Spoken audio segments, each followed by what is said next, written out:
Last month, I was out of work sick for 2 days. The day I was going to head back into work, my throat would not stop with this low, nagging pain. I thought back to what I had done in the past to get over being sick and realized I was psychologically craving vitamins. We didn't have C in the house, like I used to take when I was sick, but we had a B complex. I popped that in my mouth, and in less than a minute my throat felt almost completely better, way before it could have been absorbed at all by my body. On top of being religious, I and my family embraced every form of nutritional woo we could get our hands on. Chiropractic, herbalism, vitamin megadosing, magnetic therapy, alkaline water, feng shui, qi-based acupuncture, and everything short of homeopathy. Over the past years, with rising skepticism, I've realized that my brain is incredibly susceptible to suggestion. Little things in my past can trigger negative or positive psychological reactions. I recently rewatched Steve Shive's 5 Stupid Things About Hell. My logical side was agreeing with him 100%, but when he showed videos of Christians talking about hell, it brought up negative emotional reactions talking about infinity and hell. I find my first reaction when I hear a Christian say something good about God is to feel relaxed and agree, even though I logically disagree entirely. Neurologist V.S. Ramachandra discussed this phenomenon in a patient with their connections between their left and right brain cut. They'll use tricks to ask each side of the brain's questions. When the question of whether a person believed in God or not was asked, quite often had their left brain say no, while their right brain said yes. This raises a serious theological question of, is one half of their brain going to heaven and the other half going to hell? The left brain is mostly logical, while the right brain is mostly emotional. Both have bias, but the right brain seems to be the biggest perpetrator of bias. The right brain is wonderful and gives us motivation to explore the world. It's helped create ideas, art, music, and enjoy sensations in the world around us. A person studied who had their emotion center in their brain damaged was highly logical, but had zero drive to do anything without an emotional reward. He was as unmotivated as a computer when not given any commands.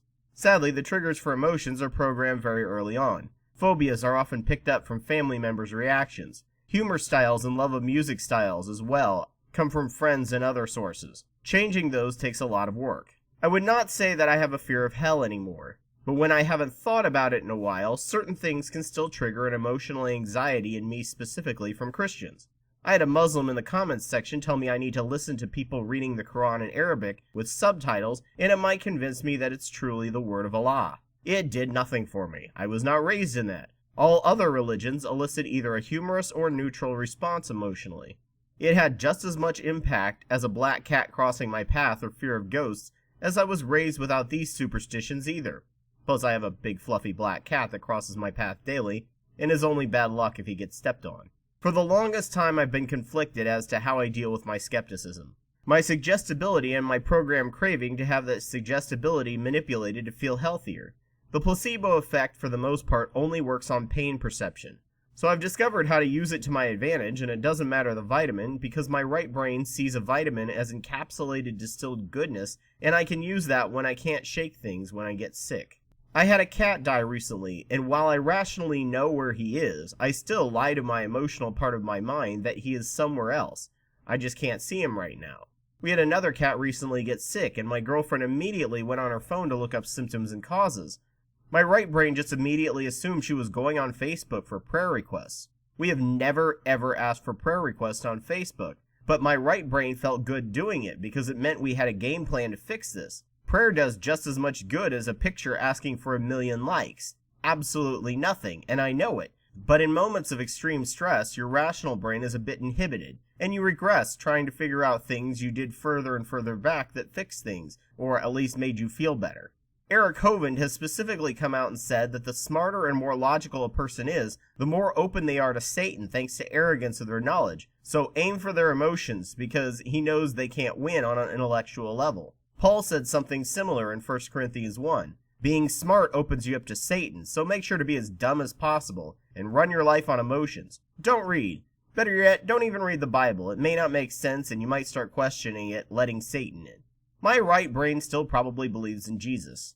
My left brain does not, which gets annoying at times and probably will for the rest of my life, though less and less as my left brain trains my right brain through conditioning. However, it should mean that emotionally when I die I will be in heaven, but logically I'll be in hell, which sounds about right when I think about heaven. Hey there, thank you so much for watching this video. If you liked what you saw from my channel, please subscribe and donate to my Patreon. If you have evidence to counter what I say, please provide it. If you would like to see the rest of the videos in this series, please click the links on the screen. Thank you so much.